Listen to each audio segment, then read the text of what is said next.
Bueno, buenos días a todos. Buenos días a todos. Espero que se encuentren muy bien de salud. Primero que todo, para iniciar esta charla y dados como todas estas épocas convulsionadas, pues lo que deseamos desde BDO para todos es que se encuentren muy bien de salud y pues resguardados de esta difícil situación. Nosotros pues hemos querido desarrollar esta charla muy rápida de guías para el cumplimiento de precios de transferencia y agradecemos a todos por su asistencia. Esperemos que esta charla contribuya a que las compañías puedan cumplir adecuadamente con sus requerimientos de precios de transferencia para el ejercicio 2020, particularmente afectado por condiciones bien adversas.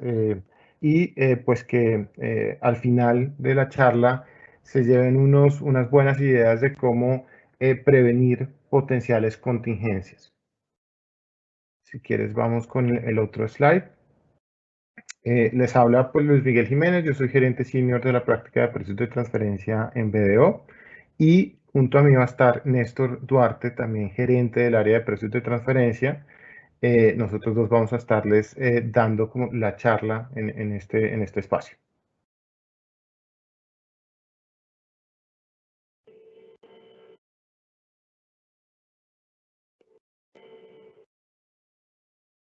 Ok, buenos días a todos. Reiterando lo que les decía Luis Miguel ahorita, esperamos que todos se encuentren muy bien. Ah, la idea de la primera parte de la presentación es traer a colación los conceptos de lo que son precios de transferencia, el régimen como tal y ponerlos de una forma muy simple, muy sencilla, todo lo que es esta a veces normativa que puede llegar a ser algo compleja de entender, sobre todo subjetiva. Entonces, comenzamos por lo más básico y es decir, ¿qué son los precios de transferencia? Entonces, son precios que son determinados eh, para la transferencia de bienes y servicios en alguno de estos tres escenarios, de acuerdo con la normativa colombiana. Entonces, uno es vinculados económicos del exterior, operaciones que yo haya tenido con ellos. El otro son operaciones que yo haya tenido con vinculados locales únicamente que estén ubicados en zonas francas.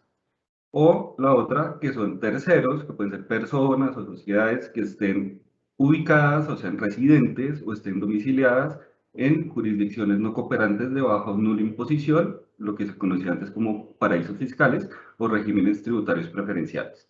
Entonces, eso es el precio de transferencia, los que se determinan entre vinculados o en el tercer escenario para la transferencia de bienes o servicios.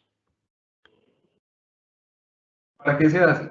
La idea del régimen de precios es tratar de evitar la erosión de las bases gravables de los contribuyentes mediante la manipulación de estos precios que les estaba comentando ahorita.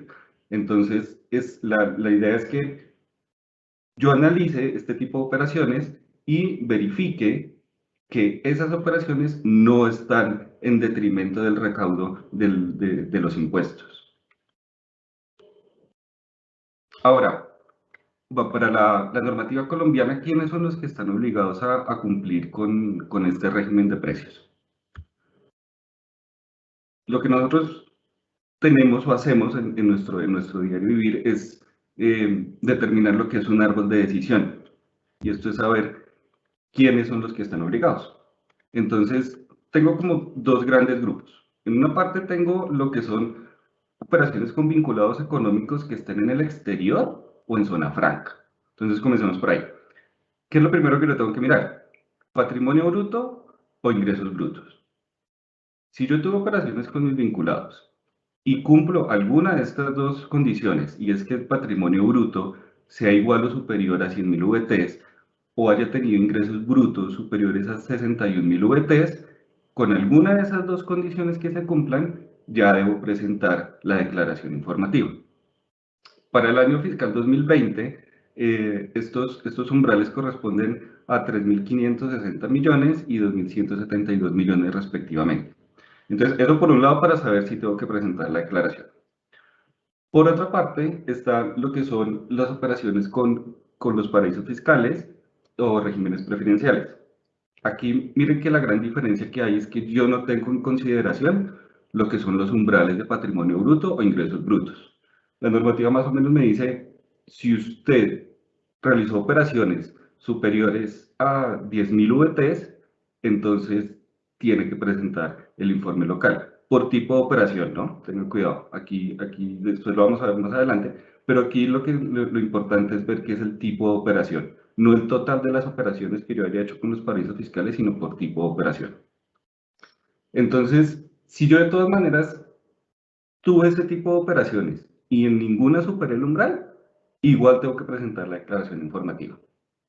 Tengo que reportarle al fisco y decirle, mire, yo tuve estas operaciones con estas entidades que están en paraísos fiscales. Ahora, nos devolvemos un poquito a lo que son los vinculados económicos. ¿Todo el que presenta declaración informativa tiene que presentar el informe local? No. Aquí hay otro umbral y es el mirar por tipo de operación si se superaron 45.000 VTs. Si yo cumplo con esa condición, tengo que presentar el informe local. Y como les decía ahorita, por la parte de los paraísos fiscales, si yo tuve tipos de operación que superaron los 356 millones, tengo que presentar el informe local. Ahora, otra parte de la documentación que yo tengo que mirar si necesito o estoy en la obligación de presentar es el informe maestro. Y este se determina principalmente si yo tengo que presentar el informe local y además pertenezco a un grupo multinacional. Y este grupo multinacional pues está determinado como 2 o más compañías que se encuentran en jurisdicciones fiscales diferentes y que alguna de ellas consolida información financiera de las otras compañías. Esas son como las dos condiciones que toca tener en cuenta. Entonces, esto es lo que toca hacer normalmente para saber cuál es el alcance de mis obligaciones de precios de transferencia, las obligaciones formales, ¿no? Y para tener muy presente es que si yo pertenezco al régimen, pero no supero ninguno de los umbrales, igual tengo que presentar o enviar, más bien, la notificación del informe país por país al correo de precios de transferencia de la EA. Entonces, ¿qué es la declaración informativa? La declaración informativa es el documento mediante el cual uno reporta ante la DIAN todas las operaciones realizadas durante el año que esté en vigencia, eh, clasificándolas en concordancia con la normativa vigente y la naturaleza de las operaciones. Esto es, si es un servicio, ¿qué tipo de servicio es? Eh, si yo estoy adquiriendo tangibles, entonces, ¿qué tipo de tangible es? Eso es lo que nosotros determinamos. Y además, la declaración también trae lo que es el reporte, la notificación del reporte del país por país. Y aquí es importante tener presente que para que yo diligencie la declaración informativa tengo que cargar un archivo que es un archivo XML, pero eso solamente se carga y hay veces en que el contribuyente no diligencia la declaración como tal, el formulario 120. Entonces, es muy importante que no solamente se cargue la información, sino que también se diligencie ese formato. Por otra parte, está la documentación comprobatoria, que consta de 3 informes. El primero es el informe local, y además de que yo pueda determinar económicamente que estoy cumpliendo con el principio de plena competencia, de lo más importante es que me permite explicar si las operaciones que están sujetas de análisis están afectando la base gravable y en qué proporción. Y pues en tiempos de pandemia, pues es muy importante saber explicar por qué el comportamiento o por qué yo estoy llegando a esa base gravable.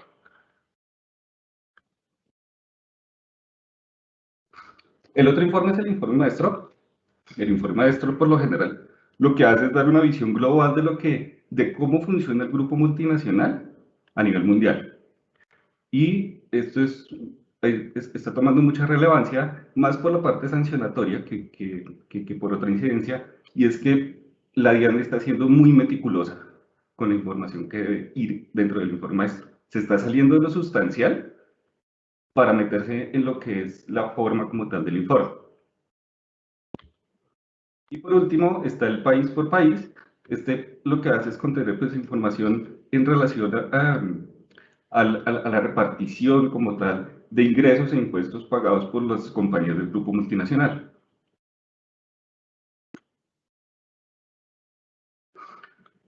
Entonces, las condiciones que deben cumplir, como les decía al principio, ese precio de transferencia, ese precio que se pacta entre vinculados, pues debe tener cierta semejanza a como si yo lo hiciera con una compañía independiente. Si yo pactara esa misma operación bajo condiciones comparables, debería ser, debería cumplir con este principio de plena competencia. Y es lo que me dice, sí, yo no, puede que el precio no sea igual como tal, pero sí le doy como una flexibilidad para que usted se encuentre dentro de un rango. Y ese es lo que se conoce como el principio, el arm's length o el largo del brazo. Yo dejo que usted se distancie un poquito de ese precio, que es el ideal, pero hasta cierto punto, no es más. Y pues aquí lo que hay más peso es de la normativa local, lo que nosotros tenemos en cuanto a, en relación a los lineamientos internacionales. Todo esto que se conoce como una soft law, se puede hacer referencia a, pero si la normativa colombiana ya incluye esos conceptos, tiene más relevancia, más peso en la normativa local. Bueno, para llegar a estos análisis, la vida recomienda 5 métodos que se dividen entre los métodos tradicionales y los métodos transaccionales. Estos métodos tradicionales se conocen como el precio comparable o controlado, el precio de reventa, el costo adicionado, tienden a tener más relevancia los productos, las características del producto que yo estoy comparando en relación con los métodos transaccionales. Mientras que los métodos transaccionales tienen mucho más en consideración la parte funcional, tanto de la parte analizada como de las comparables que yo estoy determinando. Cada uno de estos métodos tiene una forma de análisis. Como les decía, el precio comparable, pues yo estoy comparando precio a precio o precio a un rango de precios. El precio de reventa, pues se determina más como un margen bruto obtenido por la realización de estas transacciones. El costo adicionado es un margen sobre el costo obtenido. El método de márgenes transaccionales, pues son más márgenes operativos. Y el último, que es un partición de utilidad.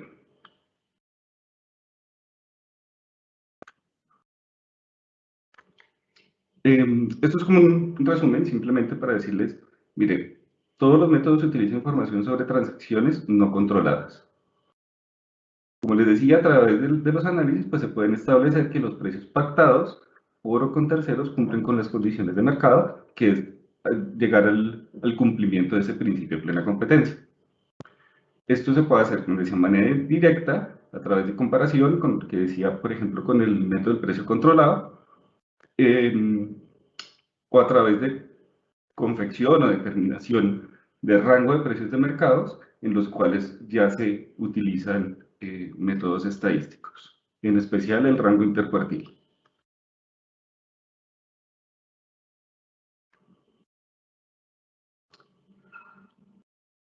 Listo. Okay. Entonces aquí ya con esta introducción sobre,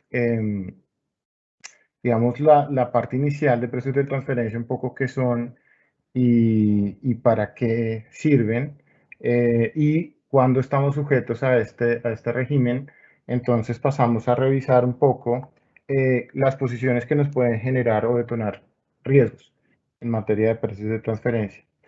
Y acá es importante dar simplemente un contexto de ciertas publicaciones y por qué la DIAN de pronto puede estar más interesada en revisar los estudios de precios de transferencia, sobre todo ahora que se necesita un recaudo mayor, ¿cierto? De parte de la autoridad tributaria en virtud de todas las contingencias de la contingencia COVID. Y aquí hay una cifra importante de negocio que son 200 billones de pesos en transacciones hechas por compañías que están sujetas al régimen de precios de transferencia de alrededor de 4.400 en Colombia.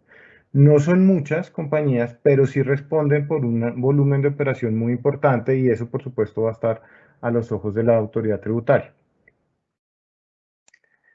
Entonces, pues existen algunos tipos, obviamente, de operaciones que pueden llamar la atención del fisco porque pues son más difíciles de explicar o no tienen un activo físico detrás que sustente la compra de un determinado o el desarrollo de una determinada transacción, sino que son un poquito, digamos, gaseosas en la materia en la que existe un servicio, por ejemplo, pero puede ser que ese servicio al final de cuentas no sea tan fácil de sustentar como si lo es, por ejemplo, la compra de un inventario.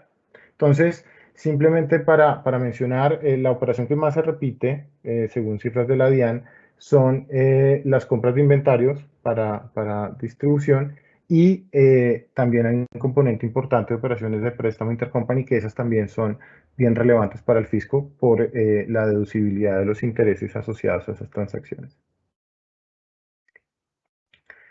Hay dos grandes grupos de incidencias en donde nosotros podemos identificar posiciones riesgosas.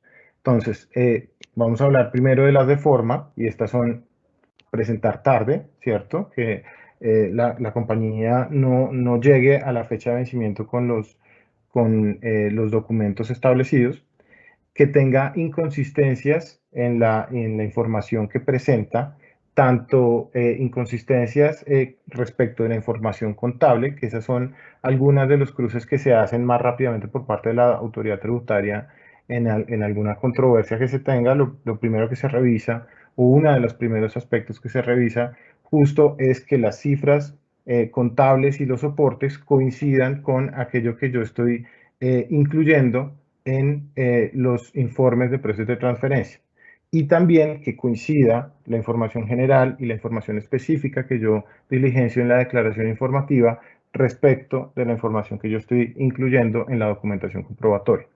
La omisión es otra de las digamos, falencias de forma que a veces, en las que a veces se pueden o puede incurrir una compañía, igual que, por ejemplo, la no presentación porque no sabía que estaba obligado a esa formalidad, por ejemplo, no sabía que había cumplido los topes o había evaluado hace algunos años los topes y en la dinámica de la compañía por ejemplo, el volumen se volvió más grande, cumplí los primeros topes y no alerté y no supe que estuve sujeto a esa obligación. Los topes se actualizan anualmente conforme a la VT, ¿cierto? Y es importante que anualmente se revise si yo cumplo con los umbrales para estar obligado al régimen de precios de transferencia. Esa es una de las digamos, razones por las que muchos de los contribuyentes deben pagar multas y pues conviene hacer la revisión anual si soy una compañía que habitualmente opera con vinculados económicos del exterior o tengo transacciones con terceros en paraíso fiscal. Y hay temas que ya van más allá de la sanción propiamente dispuesta por la DIAN por temas formales y son temas de fondo. Aquí, pues digamos que la DIAN tiene la potestad, ¿cierto?, para efectos del impuesto de renta y complementarios, de modificarme los ingresos ordinarios y extraordinarios, los costos y deducciones, así como los activos y pasivos que se generen en transacciones con vinculados. Entonces, si mi operación no cumple con el principio de plena competencia, si se logra establecer o si no logro yo comprobar en el informe local de precios de transferencia, que es el documento idóneo para comprobar que mis transacciones se hicieron a valor de mercado, si esa no logra ser una evidencia significativa para la autoridad tributaria, lo que sucede es que pueden proponer un nuevo análisis, ¿cierto? O incluso reevaluar el análisis que yo presenté y a partir de esa evaluación pueden incrementar mis ingresos si mi operación era de ingreso para la compañía o también podrían eventualmente rechazarme costos y gastos en la magnitud que haga que la operación cumpla con el principio de plena competencia. Caso particular el de los préstamos, por ejemplo, en donde la autoridad tributaria tiene la autoridad para reclasificar ese tipo de operaciones, las de préstamos intercompañía, como instrumentos de patrimonio. Entonces, digamos que estas son las incidencias más significativas del régimen de precios de transferencia. Unas de fondo, que son las más relevantes, diría yo, y otras de forma que pues podrían ser evitables en la medida en la que conozcamos adecuadamente lo que debe ir en cada documento. Entonces, nosotros acá tenemos como una lista de lo que hemos visto como los detonantes de fiscalización.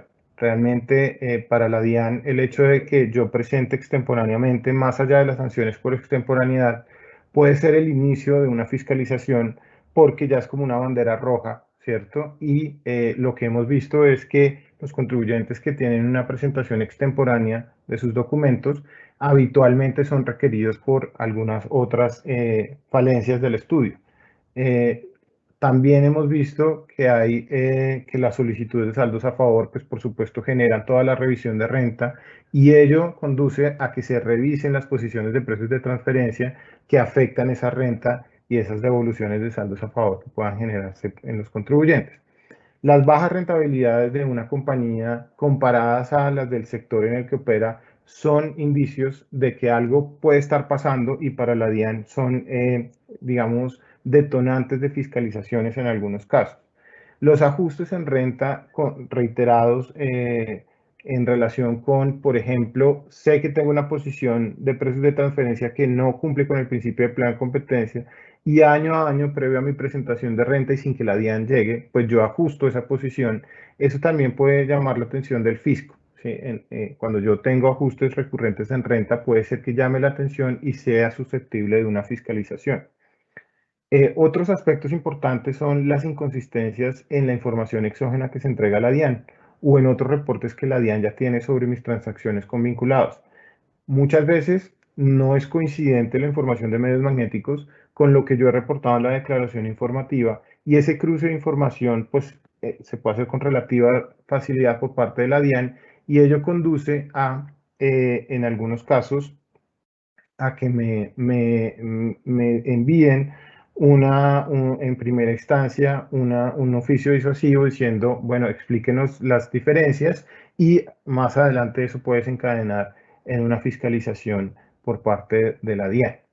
Obviamente tener resultados negativos es otro tema de fiscalización, así como las bajas rentabilidades, pues resultados negativos por supuesto también pueden generar fiscalizaciones, operaciones con paraísos fiscales, eso también llama la atención del fisco, y tener una estructura altamente endeudada con vinculados económicos o unas operaciones muy relevantes de servicios o regalías pueden eventualmente también ser evaluadas por la autoridad tributaria y detonar en fiscalizaciones. Nosotros, de las actuaciones de la DIAN, de las últimas actuaciones que nosotros hemos conocido, sabemos que la autoridad tributaria, pues por supuesto, tiene, digamos, la, o ha emitido pliegos de cargos sobre, por ejemplo, sanciones asociadas a la extemporaneidad. Y aquí es de recordar que lo que tiene que ver con la declaración informativa, esa declaración se debe presentar autoliquidando las sanciones correspondientes que se calculan en función del monto y los meses en que yo estoy extemporáneo. Hemos sabido que en muchos casos, pues el contribuyente no liquida apropiadamente la sanción o no la liquida dentro de la declaración informativa y ello conduce a que se aumente en un 30% esa sanción. También, pues digamos que el tema de la documentación comprobatoria, cuando yo presento extemporáneamente, pues tengo un chance o la norma me dice que yo podré autoliquidar las sanciones, pero no es obligatorio como sí lo es en el caso de las sanciones sobre la declaración. En ese sentido, pues ese también es un detonante de un inicio de fiscalización porque pues la autoridad tributaria cuando no ve reflejado el pago en sus sistemas, pues emite unos oficios disuasivos sugiriendo el pago y uno puede eventualmente esperar hasta el pliego de cargos para solventar la situación, pero por supuesto que esas actuaciones administrativas, pues en general son el inicio de una fiscalización. Otros temas importantes que hemos visto es la omisión en términos de reportar adecuadamente las operaciones con vinculados económicos. Muchas veces y en ciertos grupos hay un gran conglomerado multinacional y no se sabe con certeza cuáles son los vinculados económicos en los términos del 260-1. Y a veces queda alguna operación por fuera. Esos tipos de revisiones los hace la autoridad tributaria y cada vez son más sencillos de hacer porque cada vez la DIAN tiene más información sobre cómo opera mi grupo y cuáles son mis vinculados a nivel global. Recordarán que como parte del informe maestro hay que incluir en la estructura corporativa del grupo, los porcentajes de participación accionaria, y ello hace que haya un cúmulo de información bien importante sobre la que eventualmente pueden revisar y proponernos, por ejemplo, sanciones por omisión en caso de que no hayamos reportado algún tipo de vinculado. Otros aspectos que abarcan la omisión son aquellos relacionados con operaciones con vinculados económicos domiciliados en paraíso fiscal que detonan en pagos a esas jurisdicciones. Ese tipo de transacciones de egreso tienen la particularidad que hay que anexar a la documentación comprobatoria del análisis funcional de esas entidades, es decir, describir qué hacen, qué activos utilizan y qué riesgos asumen, y adicionalmente incluir los costos y gastos en que esa entidad incurrió para la generación del ingreso de esa operación. Esa información funcional es habitualmente requerida por la autoridad tributaria y es algo que, digamos, genera potenciales sanciones por omisiones. Y otra muy relevante digamos, ha sido una de las más controversiales y es las omisiones que detona la presentación tardía del informe maestro, así como la presentación del informe maestro sin todo el contenido que sugiere la norma.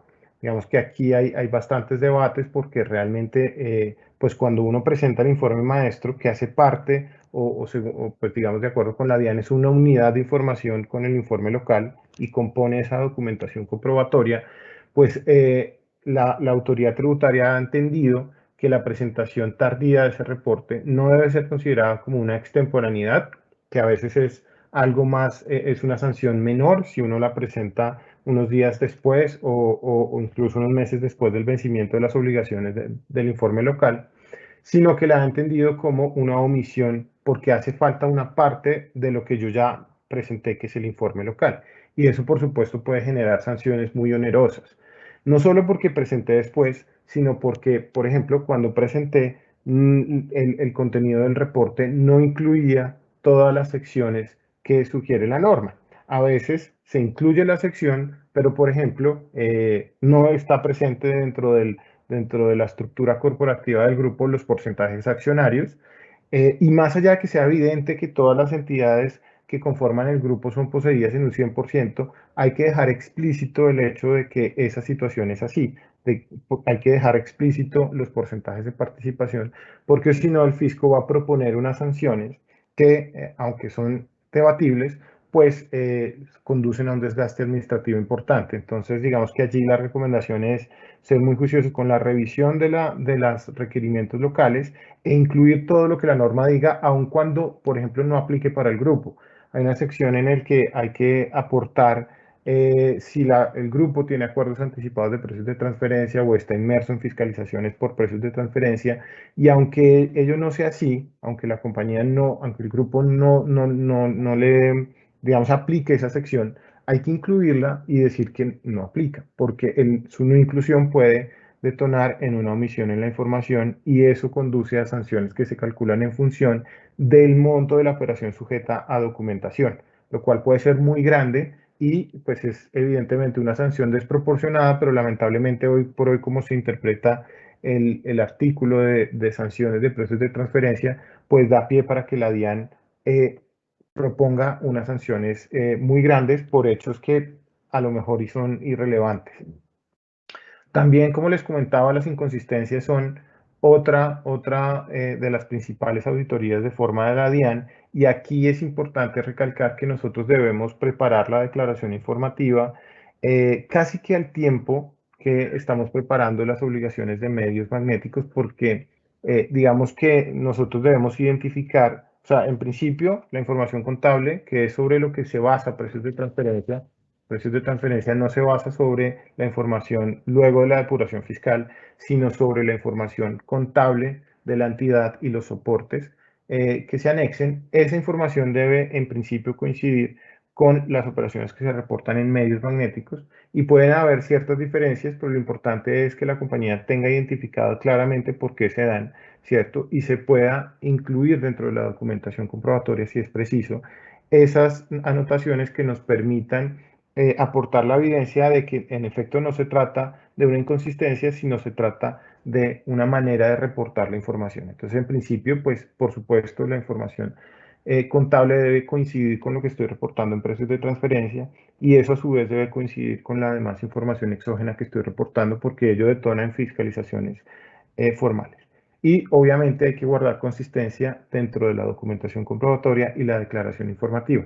La información respecto de la información general, monto de las operaciones, el vinculado que estoy reportando, pues por supuesto también debe coincidir.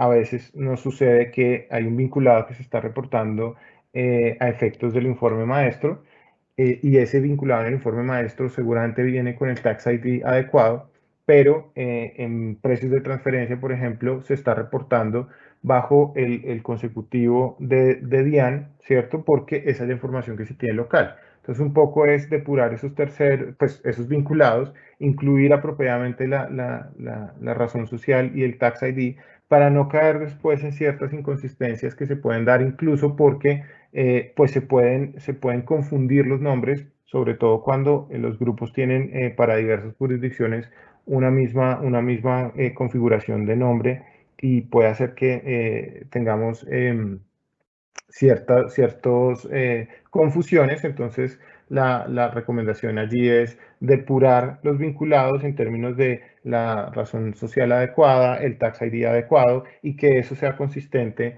para todos los reportes de información financiera. Y por supuesto, una cada vez más creciente es la no presentación y esto la DIAN cada vez va teniendo más instrumentos para darse cuenta que contribuyentes, estando sujetos al régimen de precios de transferencia, no presentan, porque a través de los intercambios de información, pues se pueden dar cuenta de que hay transacciones de grupos multinacionales efectuadas con entidades en Colombia y esas entidades en Colombia no están cumpliendo con el régimen de precios de transferencia. Entonces, cada vez al reportar más información, al hacer parte de acuerdos de intercambio de información entre jurisdicciones, pues pueden darse la DIAN cuenta de que no estamos cumpliendo con el régimen y proponer las sanciones asociadas que son bien importantes, en adición a, por ejemplo, en caso de operaciones de egreso, el desconocimiento total de costos y gastos al no haber cumplido con el régimen de precios de transferencia. Temas de fondo, entonces, en términos de fondo, allí digamos que las últimas auditorías de la DIAN han sido referidas a aspectos, por ejemplo, como el de regalías que les comentaba, en donde la DIAN, por ejemplo, cuestiona el hecho de que me estén cobrando por un intangible que a lo mejor no se puede explotar y eso en términos de COVID sí es bien importante porque si yo tuve cerrada mi compañía durante un buen tiempo o potencialmente no pude explotar la marca asociada al producto que yo estoy distribuyendo en Colombia, pues puede ser que un cobro por regalías no se hubiera dado entre terceros independientes porque yo realmente no exploté ese intangible sobre el cual tenía el derecho de uso. Entonces, ese tipo de pagos que a lo mejor se generan por una estructura intragrupo que no es tan flexible porque tenga un componente fijo de pago, ¿cierto? Pues pueda detonar en fiscalizaciones, ¿sí? Es decir, cuando yo tengo un contrato que yo voy a pagar $1.000.000 por el derecho de uso de marca, ¿cierto? Y ese $1.000.000 no está sujeto a unas rentabilidades, no está sujeto a una explotación, pues digamos que yo en ese aspecto, pues podría generar gastos que entre terceros independientes podrían haberse reevaluado, ¿sí? También está el tema de uso de intangibles, por ejemplo, el de marca o, por ejemplo, el know-how que son desarrollados dentro del país, pero sin embargo siguen siendo cobrados en el exterior y eso también llama la atención del fisco. Entonces, acá hay un buen componente de la documentación comprobatoria que debe documentar específicamente cuáles son realmente las funciones que yo desarrollo en el país, ¿cierto? Para evitar que la autoridad tributaria pueda considerar que algún tipo de intangible que se esté utilizando haya sido desarrollado en el país. Si ese intangible ha sido desarrollado realmente en el país, porque yo tengo un equipo, por ejemplo, de marketing y tengo un esfuerzo importante y tengo unos gastos significativos para el reconocimiento de la marca, pues yo tengo que evaluar si en efecto una regalía por uso de marca es conveniente o no. O qué tipo de regalía hace más sentido de acuerdo con la estructura y con las funciones que yo desarrollo en el país. Y por supuesto están temas de realidad, que exista en efecto el intangible, que haya una sustancia detrás, no solo de la entidad de Colombia, sino de la entidad del exterior, que es quien, entre comillas, es el poseedor de ese intangible y por el cual le estoy remunerando por la regalía. O sea, que exista realmente en el exterior un equipo que dé sustancia a esa operación, ¿sí? Eso cada vez es más importante. No solo revisar la parte local, sino también la parte del exterior. Otros temas controversiales son los de los servicios. Los servicios a menudo, pues como son tipos de transacciones que no tienen necesariamente un rastro físico, pues se hace difícil, entre comillas, sustentar que en efecto el servicio existió y que en efecto yo me beneficié de haber adquirido ese servicio del vinculado económico. La norma habla de que yo debo demostrar, en el caso de servicios, cómo la prestación de esa actividad mejoró mi posición comercial y por ende pues logré tener mayores retornos, por ejemplo. Entonces, ese tipo de actividades, cuando yo tengo un servicio intercompany, ese servicio es relevante dentro de mis finanzas, pues yo tengo que documentarlo muy bien para evitar que la autoridad tributaria pueda interpretar que el servicio no existió o que el cobro es desproporcionado o que no existió ningún beneficio de cara a la compañía en Colombia. Otros temas de fiscalización relevantes son aquellos relacionados con tipos de entidades categorizadas como riesgo limitado, ¿sí? Acá este es un modelo que pues ha cobrado mucha relevancia. En Colombia hay muchas entidades que son categorizadas como de riesgo limitado. Y esto quiere decir que pues no desarrollan muchas funciones, ¿cierto? No involucran muchos activos y por ende pues no asumen riesgos, y al no asumir riesgos uno espera que la rentabilidad esperada pues también sea pequeña. Uno espera que no incurran en pérdidas al tener riesgos limitados. Entonces, muchas veces, aunque esa sea la categorización que el grupo nos quiere dar, pues realmente la compañía termina haciendo funciones que pueden implicar que no asuma esa limitante en riesgos o que sus funciones no detonen en una mayor rentabilidad que aquella que está dispuesta en la política, o que yo no involucre activos significativos para la operación y que por ende, pues ese perfil limitado que yo estoy mostrando no sea el que en realidad está pasando.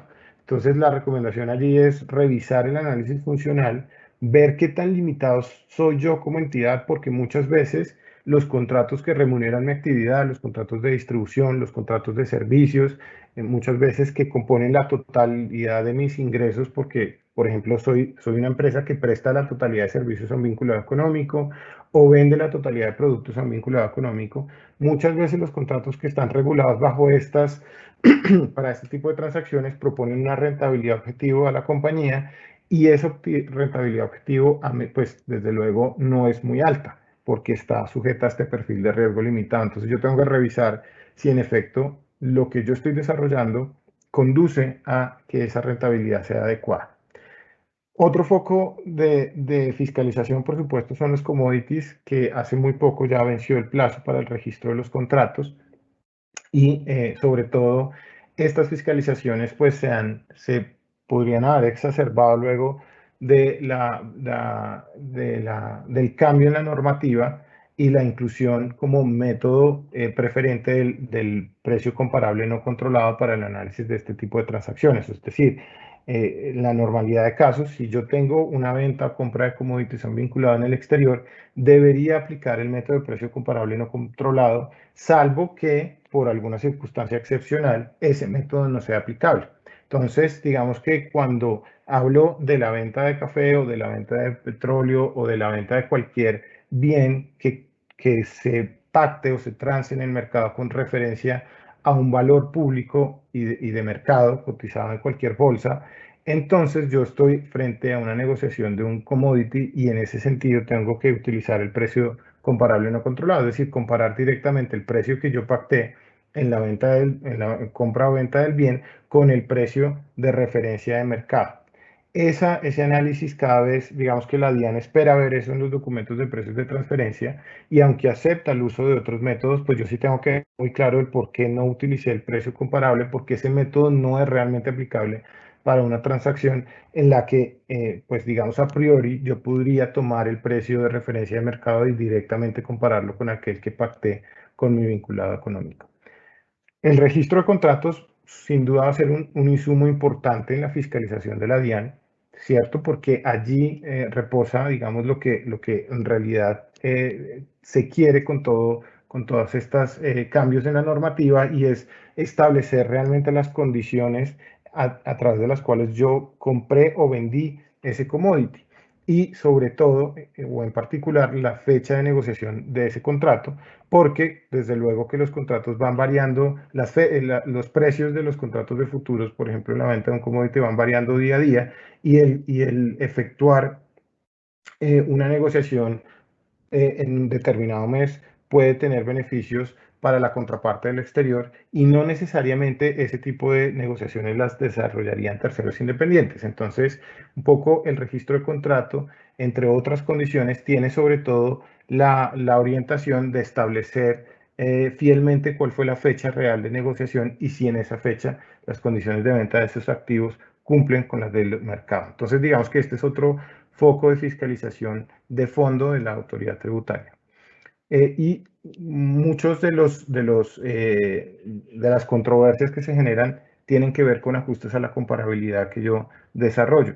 En cuanto a gastos extraordinarios, bajo la contingencia COVID, sin duda vamos a tener un montón de estos ajustes de comparabilidad tendientes a eliminar esas erogaciones que son consideradas como extraordinarias, que están haciendo ruido en mis estados de resultados y que no tienen que ver con necesariamente la transacción con el vinculado. Sin embargo, me pueden hacer quedar por fuera los valores de mercado. Entonces, estos ajustes a la comparabilidad son habitualmente objetados por la autoridad tributaria.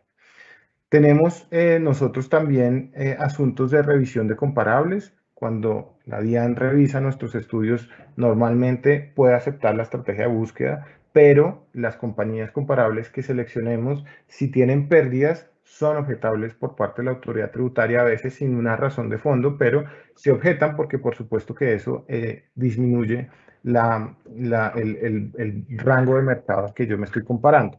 Y la información financiera de la compañía también es otro objeto digamos, controversia, a veces porque, por ejemplo, es más fácil analizar en el ejercicio de establecer si las operaciones se hicieron a valores de mercado, es más fácil analizar a la contraparte del exterior porque esa contraparte es más simple, desarrolla una actividad menos compleja, ¿cierto?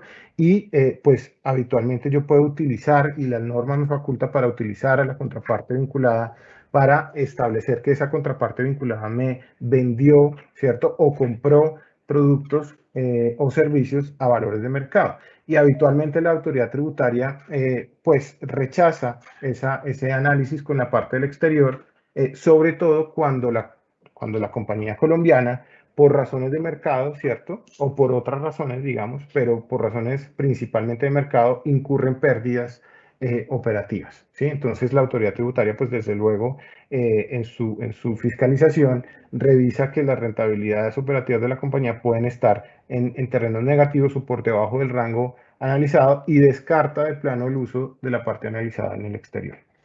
Y otro punto para cerrar este slide son la segmentación de la información financiera. En muchos casos, la autoridad tributaria pues entra a revisar al detalle la segmentación que nosotros podamos presentar. Como ustedes saben, uno puede establecer el principio de plena competencia a través de un análisis global, pero con la información financiera tal como están los estados financieros de la entidad, pero a veces es conveniente segmentar, sobre todo cuando la compañía tiene varias líneas de negocio, pues los estados financieros, segregarlos para analizar ese segmento que es el que está afectado por la operación que justamente estamos analizando. Y esas revisiones de la segmentación, pues a menudo conducen a ajustes en materia de renta porque, por ejemplo, no son razonables a los ojos de la autoridad tributaria. Y simplemente para recordar que nosotros debemos asignar a sus segmentos tanto los costos directos, ¿cierto?, de la operación, como todos los gastos de ventas y administrativos indirectos que a menudo allí, digamos, son difíciles de asignar en función a que, por supuesto, tenemos que utilizar algunas aproximaciones cuando nuestros sistemas contables no permiten asignar de manera directa los gastos en administración y ventas a esos segmentos. Si quieres, podemos seguir con el siguiente. Entonces, en función a lo que ya hemos visto, ¿qué acciones debemos tomar para prevenir que la autoridad tributaria o que yo incurra en posiciones riesgosas? Nosotros acá queremos simplemente decir algunos de los antecedentes de fallos recientes del Consejo de Estado. Tenemos el caso, por ejemplo, de Frontier, ¿cierto?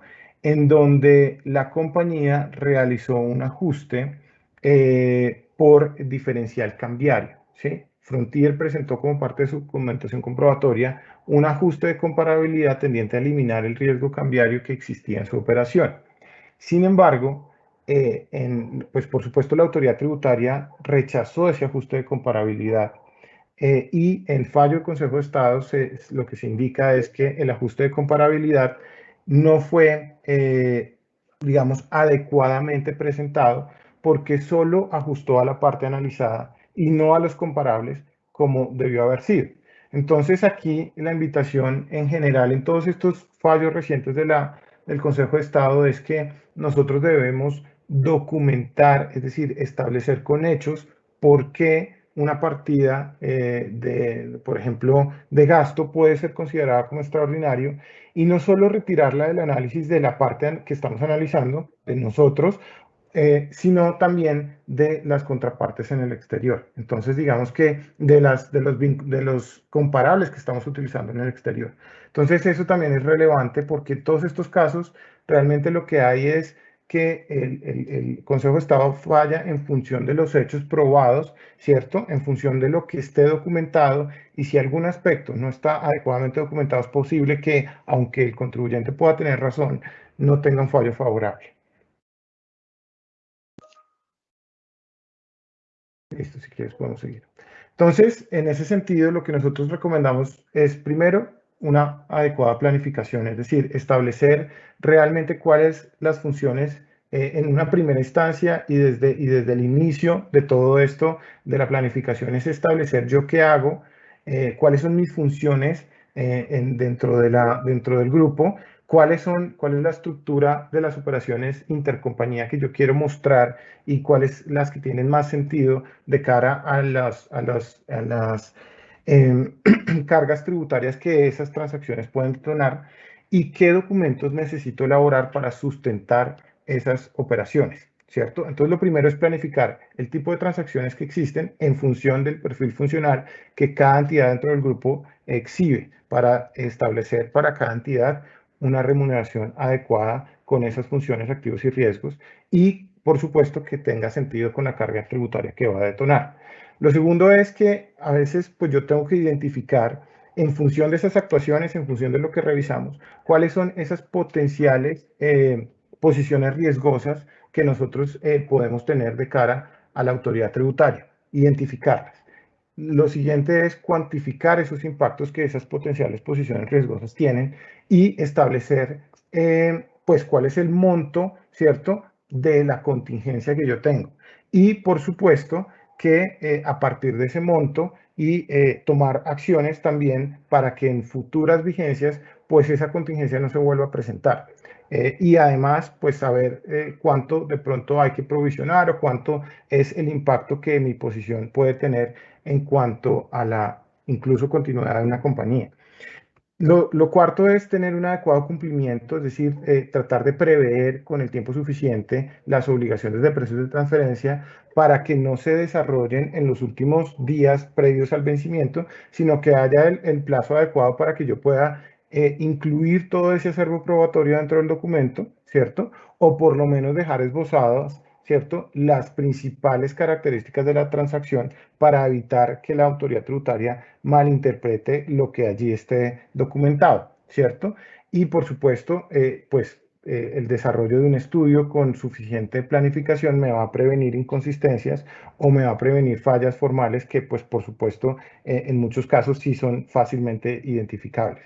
Y lo último es que para esas posiciones contingentes, que son contingentes porque habitualmente la autoridad tributaria las pueda poner en duda, pero que realmente pues yo tengo la certeza de que estoy haciendo las cosas a valores de mercado, sino que simplemente el método que utilicé o el análisis que practiqué es el mejor, pero que no es habitualmente aceptado por la DIAN. La recomendación es desarrollar un archivo de defensa en donde se recopilen todas las evidencias, ¿cierto? Para el caso de servicios, por ejemplo, entregables, las comunicaciones, ¿cierto? Incluso en donde estén los contratos que regulan la actividad, así como proyecciones financieras y bueno, en general todas las evidencias que sustenten que esa transacción en efecto se dio y que la compensación que se pactó por esa operación en efecto fue de mercado. Muchas veces los estudios pues no necesariamente incorporan todo el acervo probatorio, pero como parte de un proceso de fiscalización sí es aceptado incluir soportes adicionales que tienen que ser valorados por la autoridad tributaria. Perfecto, muy rápidamente acá, simplemente para recordarles que ante una mayor cantidad de funciones, pues mayor es la rentabilidad esperada, ¿cierto? Y como lo hablábamos ahorita, pues una entidad de riesgo limitado pues puede no exhibir ese perfil que permita obtener retornos grandes, pero a medida en que yo voy haciendo más actividades dentro de la cadena de valor de los bienes o servicios que el grupo distribuye, pues debería estar sujeto a un mayor retorno, pero también a una potencial pérdida. Bajo el contexto de hoy, por supuesto que podemos tener entidades que estén categorizadas como riesgo limitado, pero que sin embargo se haya asignado alguna parte de la pérdida a esas entidades. Entonces, de la pérdida que el grupo en su conjunto obtuvo por consecuencia del COVID. Entonces, de pronto aquí el llamado es, si yo soy una compañía de perfil de riesgo limitado que supuestamente pues no debería incurrir en pérdidas, digamos que tenemos que documentar muy bien por qué se me están detonando las pérdidas y si esas pérdidas obedecen a riesgos que yo en efecto controlo y tengo capacidad de administrar. Perfecto. Y acá, si quieres, sigamos al siguiente slide, al último. Sí, sigamos al siguiente. Simplemente para dar algunas recomendaciones sobre el cumplimiento de 2020. Por supuesto que en la contingencia COVID pudieron haberse dado reorganizaciones al interior del grupo, ¿cierto? Que implicaban que cierta actividad de negocio que yo desempeñaba puede ya no estarse desarrollando en la vigencia actual, ¿cierto? Porque simplemente el grupo reconfiguró la manera en la que hacía sus negocios y hay que revisar si esa decisión que se tomó en un momento dado del tiempo, hoy en el cumplimiento, pues me puede detonar algún tipo de contingencia en el sentido en el que, por ejemplo, si yo dejé de desarrollar una actividad de distribución completa en la cual yo adquiría inventarios para su reventa local y pasé más a una estructura de agente de ventas, es posible que el hecho de reconfigurar mi operación de esa forma entre terceros independientes hubiera significado que alguna compensación por haber dejado de lado el negocio de distribución hubiera podido haber percibido. Entonces es importante revisar que las reorganizaciones o reestructuraciones empresariales hubiesen podido detonar en compensaciones entre los vinculados en función a esa, si se quiere ver como escisión de parte del negocio que yo hacía y que dejé de hacer a beneficio de un vinculado económico. Otro tema relevante que hay que revisar es la materialización de los riesgos, ¿cierto? Yo, por ejemplo, puedo ser una entidad intensiva en bienes de capital, puedo ser una entidad que tiene una gran cantidad de personal y la contingencia me pudo haber hecho generar gastos extraordinarios asociados a activos improductivos, ¿cierto? O a personas que simplemente están cesantes porque no pueden desarrollar su actividad o empleados que no pueden ir a trabajar y eso me genera gastos extraordinarios que deben ser documentados para en el análisis de precios de transferencia, si es preciso, retirar esa información. Otro punto importante que ocurrió fue el manejo de liquidez y potencialmente el cambio en la estructura, por ejemplo, de endeudamiento de la compañía. Por supuesto que en ese momento pudimos haber tomado algunas decisiones que hoy en día pueden tener ciertas contingencias en cuanto a la emisión de deuda con vinculados económicos, y hay que revisar si las condiciones que en ese momento se pactaron son acordes con el perfil de riesgo exhibido por la compañía y sobre todo con la asunción de riesgos crediticios y capacidad de endeudamiento de la compañía, para evitar que esos instrumentos de deuda que se pudieron haber detonado en un momento de crisis pues sean recategorizados como capital. Para finalizar, nosotros, pues digamos que en términos de COVID, nosotros lo que estamos sugiriendo es que la compañía documente adecuadamente todos los gastos extraordinarios, ¿cierto? Que sean identificados y cuantificados. Por ejemplo, el deterioro de las carteras a consecuencia de que mis clientes están muy afectados por COVID. Ese podría llegar a ser un ajuste razonable. Los gastos asociados a la capacidad ociosa, aquellos asociados a la implementación de protocolos de seguridad. Todos estos gastos deben estar apropiadamente documentados para que, si es preciso, yo los retire de mi análisis. Por supuesto, yo puedo realizar, digamos, proyecciones o mostrar como evidencia soporte de mis operaciones con vinculados, las proyecciones, es decir, los ejercicios presupuestales que yo tenía previo al COVID y con posterioridad al mismo. Decir que yo pacté o tenía unos precios establecidos antes del COVID que hacían que mi rentabilidad llegara a unos valores de mercado y no tuve la intención de erosionar mi base gravable artificiosamente. Ese ejercicio presupuestal anterior puede ser una buena evidencia, ¿cierto?, de que la operación cumplía con los precios de mercado, pero que a las condiciones pues impidieron que ese ejercicio se pudiera ejecutar en la realidad. Y por último, pues puede ser relevante incluir análisis sectoriales en donde se demuestre que no solo mi compañía, sino que el sector al que yo pertenezco, por supuesto, incurrió o tuvo una afectación importante por el COVID, y en esa medida, pues no hay que, o la rentabilidad que yo obtuve, pues por supuesto está afectada por no solo a mí, sino al sector en el que yo estoy, y cuál es la magnitud de ese impacto para otras compañías que también hacen parte de mi mismo sector. Y acá dos slides finales. Uno es, por supuesto, cuando yo como asesor tengo información del 2020, ¿cierto? De comparables, de las compañías comparables o transacciones comparables, pues a priori debería desarrollar menos ajustes que si yo no cuento con esa información. ¿Por qué? Porque en efecto, pues es posible que las compañías que yo utilice como comparables, si estoy analizando el mismo año 2020, hubiesen estado sujetas a las mismas contingencias que yo estuve sujeta, y por ende las rentabilidades de esos sujetos comparables también hubiesen podido haberse visto afectadas. Entonces allí la aplicación de ajustes pues hay que revisarla muy bien, porque puede ser que no sean aceptados, dado que los comparables que yo estoy utilizando también pudieran haberse visto afectados por eso. Hay esta sentencia en el caso de Frontier, por ejemplo, la que hablábamos, es muy relevante porque a pesar de que, por ejemplo, en el año 2007, que fue cuando se presentó esa documentación, muchas compañías estuvieron sujetos a ese mismo riesgo de tipo de cambio en diversas jurisdicciones, pues no se sustentó que esas compañías en efecto hubieran tenido el mismo impacto que la entidad analizada. Entonces, este punto es bien relevante. Cuando yo tengo información de comparables del 2020, pues tengo que revisar hasta qué punto a realizar ajustes por gastos extraordinarios derivados del COVID es adecuado o no. Ahora, en el siguiente slide, cuando yo no tengo esos comparables del 2020, sino ejercicios anteriores, y puede pasar en muchos casos, pues allí tal vez cobra más relevancia en realizar todos estos ajustes tendientes a eliminar esos efectos del COVID de mi información financiera, y con ello conducir a mis resultados, a unos resultados ajustados, acordes con los valores de mercado previo a la pandemia, ¿no? Entonces, aquí la invitación es más que nada a revisar qué información de comparables yo tengo y hasta dónde la aplicación de ajustes resulta conducente para lograr el fin último de los ajustes de comparabilidad, que es, por supuesto, a incrementar la comparabilidad en el análisis. Si no hay evidencias significativas o suficientes de que, por supuesto, esos ajustes que yo estoy desarrollando incrementan la comparabilidad porque yo no logro identificar eso en los sujetos que estoy utilizando como comparables, pues difícilmente también voy a poder sustentar eso de cara a una revisión del fisco y más aún de cara, por ejemplo, al potencial fallo que dé el Consejo de Estado. Esa era la presentación.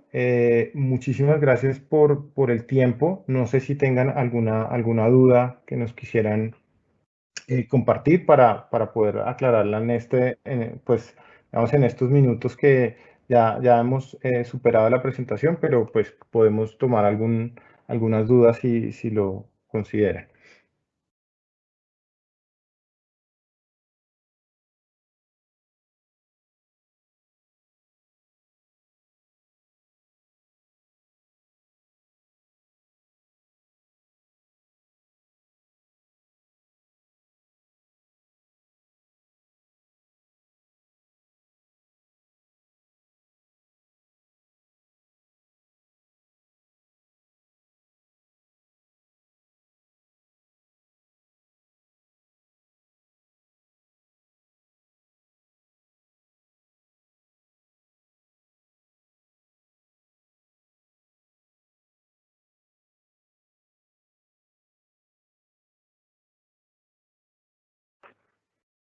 Pues nada, muchas gracias a todos por haber asistido a nuestra charla. Inquietudes o dudas que tengan, estaremos pendientes de ellas, si quieren por vía mail, o si se pueden quedar un momentico más en el chat de la reunión y después las haremos, las responderemos vía mail. Nada, cuídense mucho, muchísimas gracias, y nos veremos en una próxima ocasión.